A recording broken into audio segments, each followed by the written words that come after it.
stepping away from things doesn't seem that even though we've had this time of evaluation shutdown, that it takes everything off the hook of having those hard conversations, because sometimes those are still difficult. But I feel confident in the hard conversations that there's certain areas that I don't belong in right now doing. And sometimes that means that I was putting too much energy in the wrong place and I was neglecting things at home.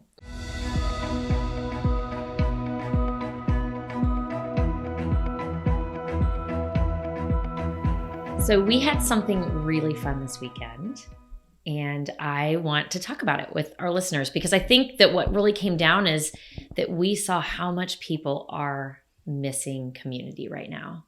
Absolutely. And how important it is. Yes. So we gathered this weekend. This was actually a long time coming, this gathering that we were able to be a part of this weekend, because it was planned for last year, I believe, late March. And then once everything started getting shut down, the plan for this gathering was shut down. So it's so funny how it almost felt a little celebratory in the beginning. Like actually, before we even start talking about it, you put a text message out to the group before you left the house about how you were feeling about coming to this gathering. Do you mind sharing it? Yeah, I was so excited to be there. And real quick, what the gathering is, it was the IF gathering at our church. And Marcy Kinney is our assimilation pastor. And so she was spearheading this event. And it was the first event of its kind where we had people coming back to church outside of Sunday morning worship for an event. And so I think she felt the pressure. It was a big deal, but there was so much excitement around it, around being back together, socially distanced, everyone wore masks. We had to definitely limit the number of attendees because of restrictions.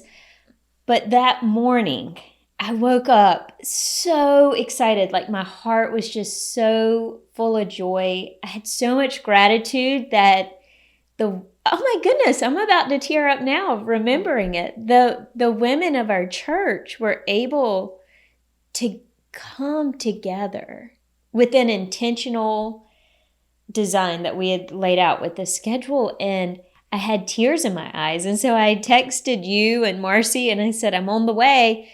And I am so excited that I have got tears in my eyes. I'm going to have to fix my makeup when I get back. And I did. I took my mascara with me because I was like, this is going to be awful. But I was so happy and just so full of joy knowing people were coming together face to face again and what the Lord was going to do in that day. And man, did we see it. Yeah, it was so good. Oh. One of the many things that I loved about this gathering is there was all different ages of women there. There was all different, it wasn't just stay-at-home moms, or it wasn't just grandmothers. It was a mix. Like it was a mix of women that were coming together because they all desired fellowship with each other and with the Lord. And so yes. it was really, really special.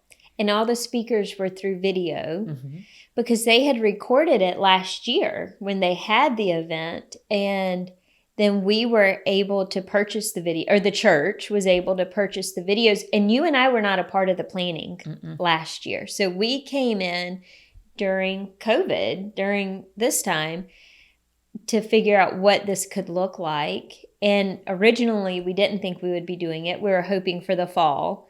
And as we put the plans together and came up with ideas, it did work out to be able to do it this year. And it was beautiful. I think within 2 days, all 50 tickets were gone. Yes, the fastest that she's ever had that many tickets sell on an event like this. So that right there, from that very beginning when those tickets went so fast, it was the first indication that women are desiring this together with each other. Yeah. So one of the things I wanted to talk with you about as we were thinking through the IF gathering is, what do you think are the benefits of women specifically coming together, not even in big groups, maybe just in very small groups. Maybe it's just one or two people. What do you see as the benefits of those in-person gatherings and meetings and sharing? Right. Well, the first thing is that we all stepped away from life, like as we know it. We stepped away from the dishes, the laundry, the cell phones, the needs of our children, our family, and our husbands, which are all so important in our daily lives. But yet sometimes we have a really hard time gaining perspective on things when we're in it, when you're in the trenches. So for this weekend, for this day, the fact that, or anytime, I think anytime that I'm able, even coming to join you here, it's just you and I, but I'm able to step away from all the things that are swirling in my head, all that big things to do list, and frankly, things that I'm feeling at times I'm failing at, or I'm not getting done. And I'm able to step away. And when I speak to you one-on-one, or when we're in this gathering, I'm able to gain perspective on letting, a couple, I think it was just our last podcast, we talked about the voices in our head that take us to places that are dark, and we're battling those. When you get into fellowship with one another, maybe it's just one person or more, those voices are not as loud because you're able to step away, get perspective. And especially if you're gathering with like-minded believers, then you're able to, people are able to speak life into you. And so you're able to even sometimes turn off those voices. Yeah, absolutely. I found that to be true as well. Like, that was one of the things I observed was the vulnerability of people to share their struggles, because we were gathered in large groups to watch the videos, and then we broke out into small micro groups. And in my group, the sharing of very sensitive topics, vulnerable situations was beautiful. And you could hear the hurt, you could hear the pain and the weight that people had been carrying. And a lot of it was around the pandemic. A lot of it revolved around issues that the pandemic brought to the table, or just like intensified, turned the volume up on it during this time. So do you feel like people, I'll tell you in just a second what I experienced in my room too, but because you and I were not in the same discussion rooms, we had separate rooms, but did you feel like people were more vulnerable than ever, or the sharing came faster than, if you can take other times that you've been part of other women's conferences or Sunday school classes, or do you feel like people opened up faster in this conference than other times, or did you feel like it was a similar situation that you've been in before? Yeah, I did feel like people were sharing. I felt like the guard was down sooner, where in the past, typically you want to keep that guard up to make yourself look better or something. And that guard was down a lot quicker, and people were just being very honest. Yeah, I did. Yeah. I felt that too. Yeah. So it's almost like they were tired of that guard. Like there's so much right now that people are trudging through or pretending through. And so when they got in the rooms, people started sharing immediately. I was very surprised by it. I had 5 other women in my room, and everybody was sharing. And it wasn't like, how you get to a discussion group sometime and you have like this dominant personality. Right. That wasn't the personalities in my room. I mean, everybody just was ready to get real. Yeah. And it happened immediately. I love that. And I think we're so thirsty for that. And as you're talking, it brings up that visual. Have you ever, after a long hot run, or you've been working outside in the yard, and then you're like, I'm thirsty, and you go to get a drink and you cannot stop drinking? You know what I mean? Like, you're just like, I need more water. I need more water. You drink that glass, then you turn on the tap and you fill it up again. And then you drink it. Yes. And if you're outside, like, you may be turning it up and it's like running down your face even because you are so thirsty in that moment and you didn't even realize it. Mm-hmm.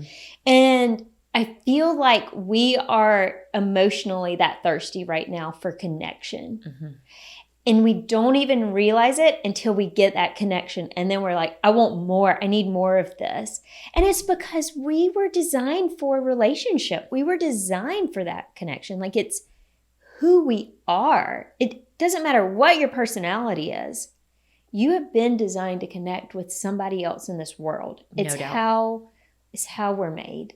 And when you haven't had it for so long and then you get a taste of it, you're like, yes, I need more of this. And I don't think I valued that before this time. Mm-hmm. I took that for granted, for sure. But now seeing it and seeing that event and seeing the hunger to connect with strangers. Some people knew each other, but a lot of people didn't. I think most of the women in my room did not know each other. Mm-hmm. And what I also loved is that women, like there was this support factor. So you had the vulnerability going on. People were talking, people were sharing right away. I agree. It was like they were thirsty and they were going. And then the room was supporting them mm-hmm. in a way that also, it's not that you wouldn't see that in a women's event. Of course you would, but sometimes that takes time.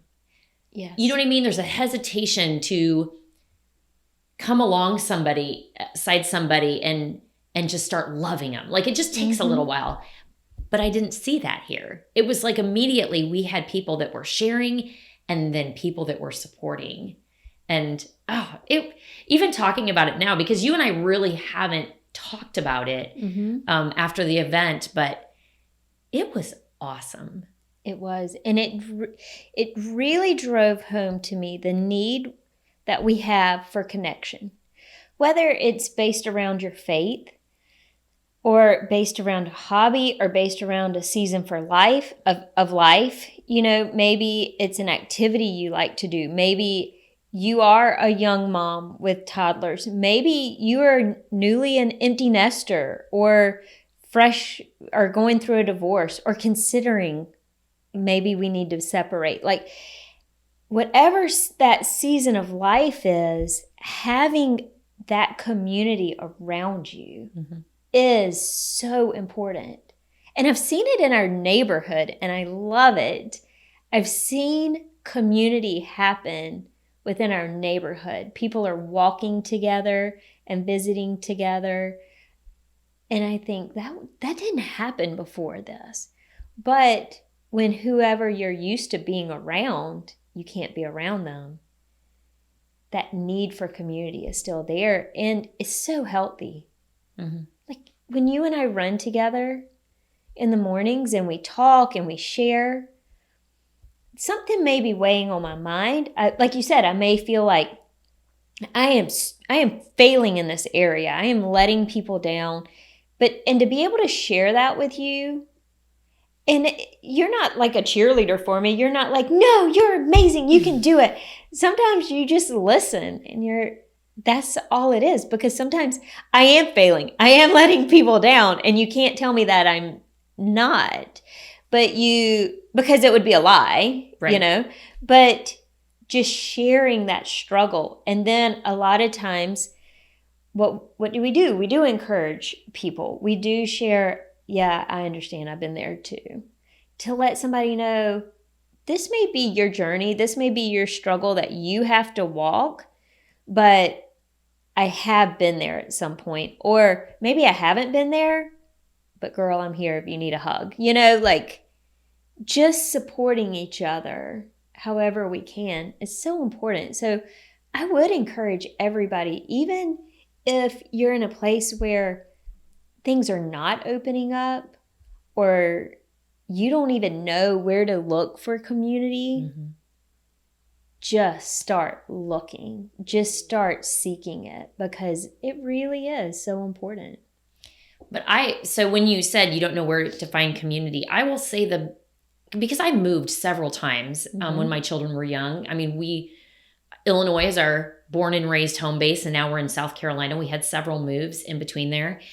And the one thing is that you don't have community. You do have to be intentional about seeking it. Mm-hmm. And I mean, it's in weird places. I mean, it's enrolling your kids in swim lessons so that you're sitting by the pool and there's other moms that are sitting there, or it's, getting involved with a church.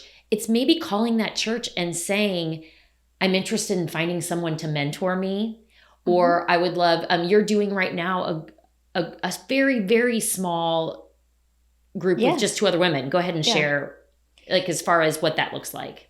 Yeah, so this is it's a micro group of just 3 people.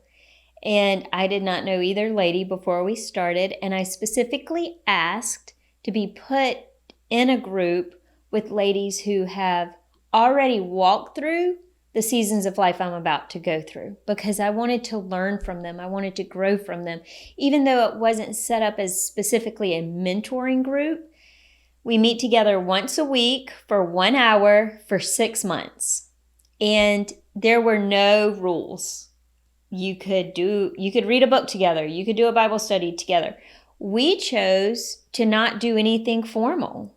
So we get together each week and then we talk about whatever comes to the table. Last week, one of the ladies brought in a devotion that she had been reading during the week that spoke to her. And we just read that together and talked about life applications and experiences and what their families were going through, what my family was going through. When we get together tomorrow, we're going to talk about the If Gathering. And it's really cool. I would never have connected with these ladies, but just because we live in different seasons of life. Mm-hmm. But it's really been great for me to get to talk with them and share with them and learn from them and hear their perspectives on things. I love that you're doing that. I really do. Mm-hmm. And so I think that that's one thing when we talk about the importance of fellowship, is that it doesn't have to look a certain way, because we get really tied up in the details. Right. And then when we're not able, or we don't see an opportunity in what we see as a perfect picture of what we think gathering and community looks like, maybe there's not an If conference where you're at. Maybe there's not gathering at all, even for worship where you're at. I mean, there's different stories all over the United States. And plus, some people don't feel comfortable gathering yet, which is completely fine too. That's where you have to be intentional, though, as far as still keeping that connection. What the enemy wants is to keep you unconnected, feeling alone, feeling secluded, feeling like you are the only one that's going through your circumstance and there's no way out. Right. And that really can't be done when you find connection and community. When you have connection, people are able to speak life and truth into you, then the enemy loses that voice of that seclusion. You are alone. Keep your secrets. I always say Satan loves secrets. So maybe that looks like an online Bible study where you're on Zoom with 3 other women, but you're still seeing their faces and you still can speak your heart. And I guarantee that if they are also homebound like you are, they're dealing with their own struggles all alone, and that community is still so incredibly important. But just taking walks with people. You mentioned our morning runs, finding a walking buddy. That can definitely, if you want to keep a social distance from people, that's still, you have the ability to take walks with people and still be able to be in that place. I think the biggest key is finding like-minded people too that are willing to be authentic with you and be open. Do you feel like the authenticity of some relationships in your life have been unveiled or have been redefined during this time? Yeah. Or maybe not specifically in your life, but have you seen it in general? Yes, but I think also it has went a direction that is not showing people's gifts. I mean, it's almost like it has brought out the ugly it's exposed the ugly in all of us, which, hey, expose me. I mean, really, that's how I feel. Like I want it all exposed, because that's the only way that I can hand it over and also allow people to speak into it, is to be exposing all of it. But I think people are still, I feel like people are buying into the lie. Like the ugly is getting exposed and they're buying into the lie. But I'll tell you that and I know you know this to be true, when I show up authentically me, the wonderful mess that I am, when I show up, people feel more comfortable to be authentically them. And so sometimes it really does start with us. Like we don't to search out for somebody to say, that's the person that I want to be like, so therefore that's the relationship I should go forward. That's always amazing. I mean, finding people that can be a mentor to you or somebody that just lifts you up is awesome. But sometimes just taking a walk with someone, you being authentically you, then all of a sudden gives them permission to let down the guard and then become and show up as themselves. And that has happened in a lot of my friendships. When they see that hey, Nicole's an open book and I've got a lot of mess in my life too. And I am so willing to talk about it, that then all of a sudden they start feeling they don't have to hide their mess anymore. But I mean, what is your experience as far as you feel like this time and what it's exposed or opened up? Yeah, I think I love what you said. I also think it has given us an opportunity to evaluate the impact certain relationships were having in our life and how they were impacting us. And I think it's important to then evaluate, what relationships do I really want to pursue? What relationships do I want to invest in? There is a movie called Parental Guidance, and I love this movie. Very few people have seen this movie, and it's got a lot of famous people in it. Bette Midler's in it, Marissa Tomei, Billy Crystal. It's just a really, really cute movie. And in it, the mom makes the comment to the daughter, and the daughter said, "Go ahead, take his side, you always do," talking about her dad. And the mom said, "Yeah, and for a good reason. You know why? Because when your kids grow up, your husband's the one who stays behind." And in that dialogue, I thought, okay, too often we start investing our time in not the wrong relationships, but we put too much of our time. Your energy goes that way, which leaves very little energy for the other way. Like it's all invested in one direction. Yes. So maybe we're putting more energy in our kids. Maybe we are putting too much of an emphasis on girls' night out events or moms clubs or organizations that support our kids. Like maybe this time has allowed us to come back and see what time are we investing into those closest to us, into our spouses, into our children, into our immediate family. And I had not thought about sharing this, but it just popped into my head, something I saw today, and I loved this quote so much that I did a screenshot of it. It's by Jim Elliot. Full disclaimer, I have no idea who Jim Elliot is. But it said, "The light that shines farthest shines the brightest at home." And I thought, how many times were we really trying to pour into other people and then neglecting pouring into those right within our own house, right within in our own family?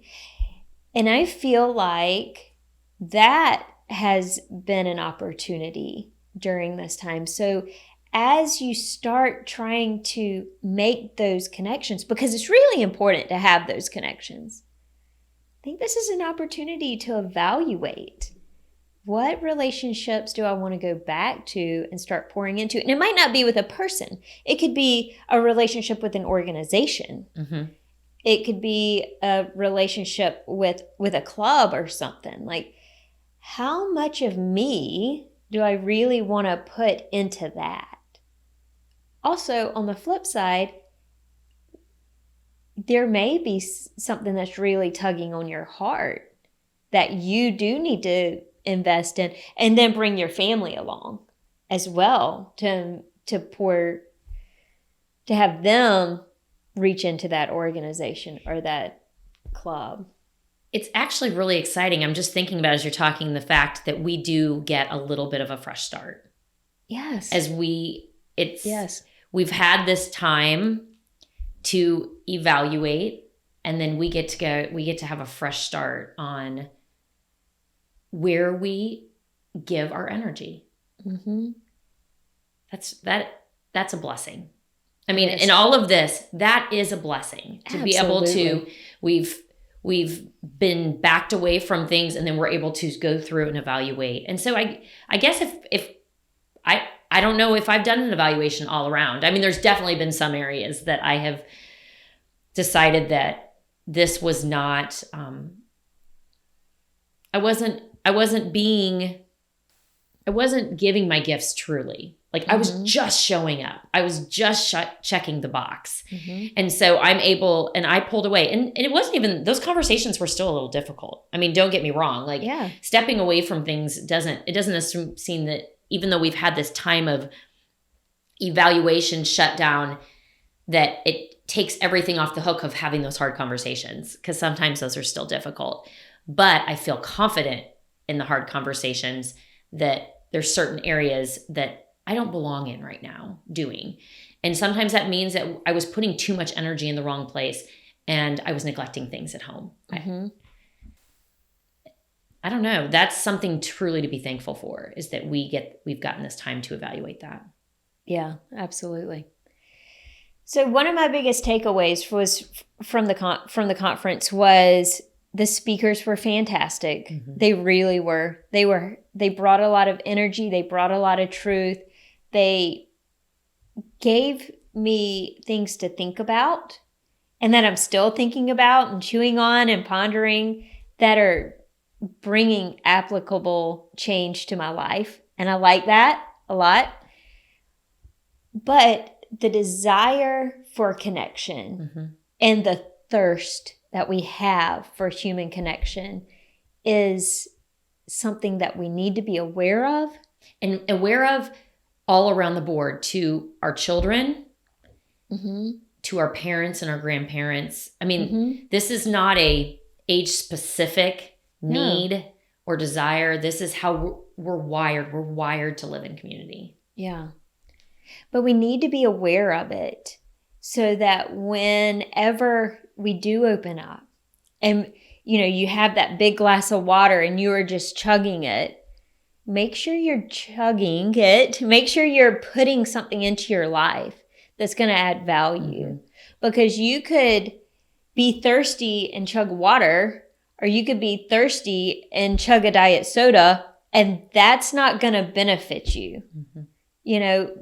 Evaluate the quality of those relationships, because we are so thirsty and craving them so much that it's going to be easy to latch on to whatever first comes in. So if we're aware of that now, we can be more particular with that in the future, so that what's pouring into our life, we're like, yes, I want more of this. I agree. Can you see, because then you can visualize, if the doors open and the first group you see is very toxic. It's a very toxic group. It doesn't serve you well. It hurts your self-esteem. It takes you in a direction of doing things and behaving in ways that don't make you proud. But yet you desire connection so much that you go running to that. Yes. That can happen very easily.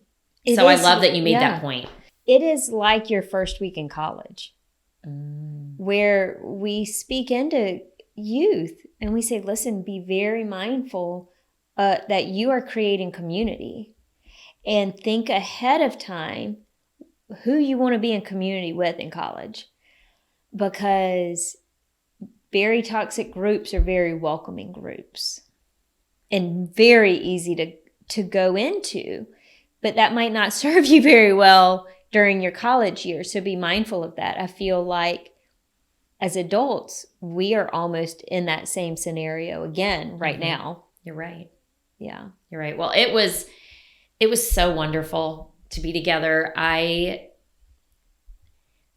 can become teary-eyed just thinking about the connection that I saw that was happening in the room, the importance, and even with our chairs distanced apart. So it didn't matter that we weren't all embracing each other and sitting close and packing the room. The desire for community was there, and God showed up, and it was fulfilled, and it was really good. So it was. This was a good topic for us to talk about, that although we had that experience this weekend, that is not the only way that we can seek community in our life, but it is so important. Yes. If you would like to hear some more of our podcasts or find out more about our coaching business, please go to www.liveyourdesign.life.